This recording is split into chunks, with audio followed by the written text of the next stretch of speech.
We must be consistent if we are to be believed. We cannot love justice and ignore prejudice, love our children and fear to teach them. Whatever our role as parent or policymaker, we must act as eloquently as we speak, else we have no integrity. My call to the nation is a plea for awareness. If you believe you are safe, you are in danger. Because I was not hemophiliac, I was not at risk. Because I was not gay, I was not at risk. Because I did not inject drugs, I was not at risk. My father has devoted much of his lifetime guarding against another Holocaust. He is part of the generation who heard Pastor Niemöller come out of the Nazi death camps to say, "They came after the Jews and I was not a Jew, so I did not protest. They came after the trade unionists and I was not a trade unionist, so I did not protest. Then they came after the Roman Catholics and I was not a Roman Catholic, so I did not protest. Then they came after me, and there was no one left to protest."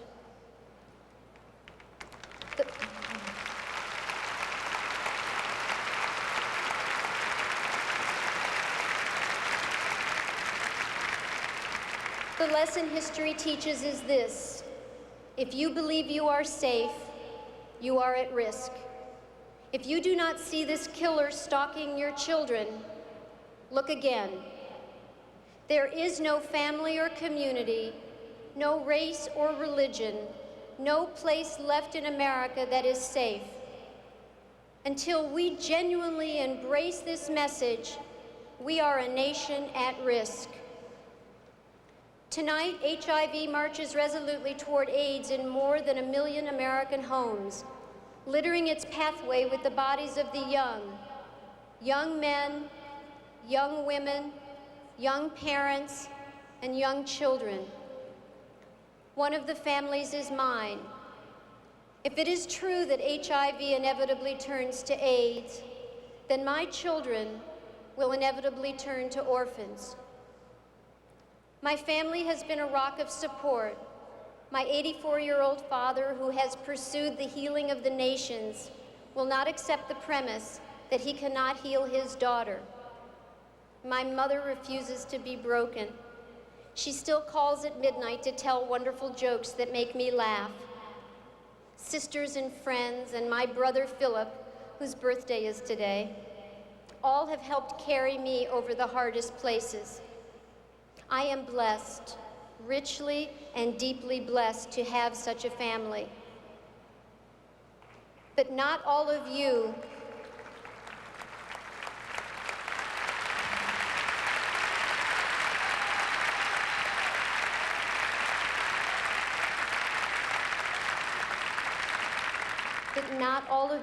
have been so blessed. You are HIV positive, but dare not say it. You have lost loved ones, but you dared not whisper the word AIDS. You weep silently, you grieve alone. I have a message for you. It is not you who should feel shame, it is we who tolerate ignorance and practice prejudice. We who have taught you to fear. We must lift our shroud of silence, making it safe for you to reach out for compassion. It is our task to seek safety for our children, not in quiet denial, but in effective action. Someday our children will be grown. My son Max, now 4, will take the measure of his mother. My son Zachary, now 2, will sort through his memories. I may not be here to hear their judgments, but I know already what I hope they are. I want my children to know that their mother was not a victim. She was a messenger. I do not want them to think, as I once did, that courage is the absence of fear. I want them to know that courage is the strength to act wisely when most we are afraid. I want them to have the courage to step forward when called by their nation or their party and give leadership, no matter what the personal cost. I ask no more of you than I ask of myself or of my children. To the millions of you who are grieving, who are frightened, who have suffered the ravages of AIDS firsthand, have courage, and you will find support.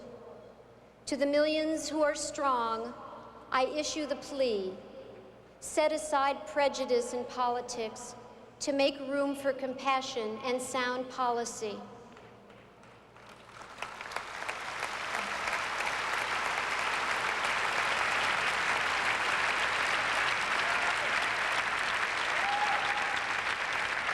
To my children, I make this pledge: I will not give in, Zachary, because I draw my courage from you.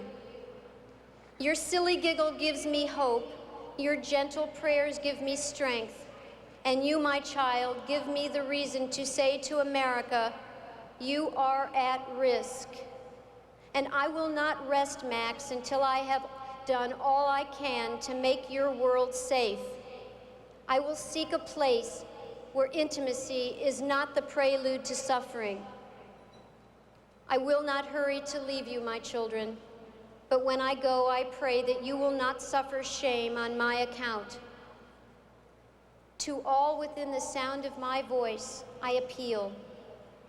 Learn with me the lessons of history and of grace, so my children will not be afraid to say the word AIDS when I am gone.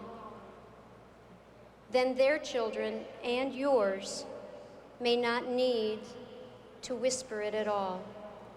God bless the children, and God bless us all. Good night.